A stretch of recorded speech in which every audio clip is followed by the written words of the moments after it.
The Night with Martha. I once worked as a direct care aide for a 65-year-old woman named Martha, who had a developmental disability and early signs of dementia.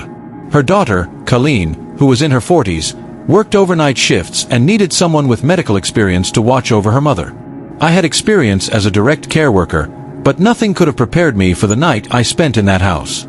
Colleen introduced me to Martha before leaving for work. Martha smiled warmly, and Colleen took her upstairs to her bedroom for the night. Around 9 p.m., Colleen warned me that Martha sometimes wandered the house at night, confused and disoriented. She assured me it wasn't sleepwalking but a symptom of her dementia. I told her I could handle it. I spent the first few hours in the living room, watching TV and relaxing. Around 10 p.m., I heard footsteps upstairs. I called out Martha's name, asking if she needed anything, but there was no response. The footsteps retreated, and I assumed she had gone to the bathroom. An hour later, as I grabbed a sandwich from the kitchen, I nearly dropped my plate when I saw Martha standing in the doorway. She screamed, "Who are you? I don't know you." I calmly reminded her that I was her caretaker, hired by Colleen.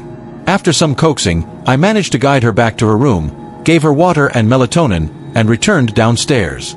By 2 a.m., exhaustion hit me. Colleen had said I could rest in a spare bedroom upstairs if needed. I figured Martha was asleep, so I lay down. An hour later, I woke to a loud, repetitive slamming sound from the kitchen. I rushed downstairs and found Martha in the dark, repeatedly opening and slamming the oven door. I called her name, and she turned to me with a blank expression before walking past me and up the stairs. I followed, but she slammed her bedroom door shut. When I peeked inside, she was standing by her bed, facing the wall. I gently guided her back to bed and returned to the spare room. Around 4 a.m., I woke again, this time to the sound of the closet door creaking open. I saw Martha's shadowy figure peeking out. I called her name repeatedly, but she didn't respond. She stepped out, holding a large kitchen knife, and began advancing toward me, repeating, "I don't know you." My heart raced as I realized the danger.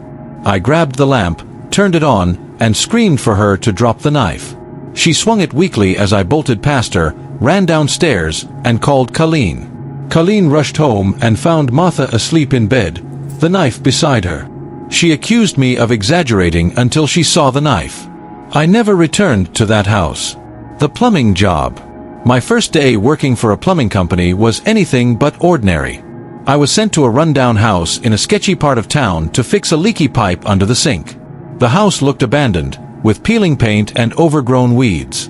A middle-aged man answered the door, his wide smile and high-pitched voice immediately putting me on edge. He led me to the kitchen, where I crawled under the sink to inspect the pipes.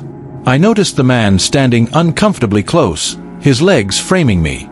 I asked him to step back, but he only moved slightly. When I turned on the faucet, no water came out. The man claimed he must have accidentally shut off the main water valve, upstairs. I'd never heard of a water valve being upstairs. As he left to fix it, I heard multiple sets of footsteps coming down the stairs. My instincts screamed danger. I grabbed my tools and bolted out the door, calling my boss to report the job as a prank. Later, I discovered the house was vacant and the phone number used to book the job was fake. I reported the incident to the police and never returned to that area. The Domino's delivery. In 2019, I worked my first night at Domino's, delivering pizzas to pay for college supplies. My manager and another trainee accompanied me on a delivery to an old, decrepit house in the middle of nowhere. The house looked abandoned, with boarded-up windows and chipped paint. We knocked on the door, and after a minute, an older man opened it slightly, asking what we wanted. My manager handed him the pizzas, and the man said he'd get the money. He left the door open, revealing an empty, furnitureless house. Then, we heard footsteps upstairs, more than one person. The man didn't return, and the house fell silent. My manager went around back to check on him while the other trainee and I waited. Suddenly, we heard footsteps below us, as if someone was in the basement. My manager came running back, pale and shaken. He told us to get in the car immediately. As we sped away, he explained that he'd seen a group of men in the backyard, gathered around a small fire, laughing as they tormented a baby deer. We quit that night, convinced we'd stumbled upon some kind of cult gathering. I never worked a delivery job again.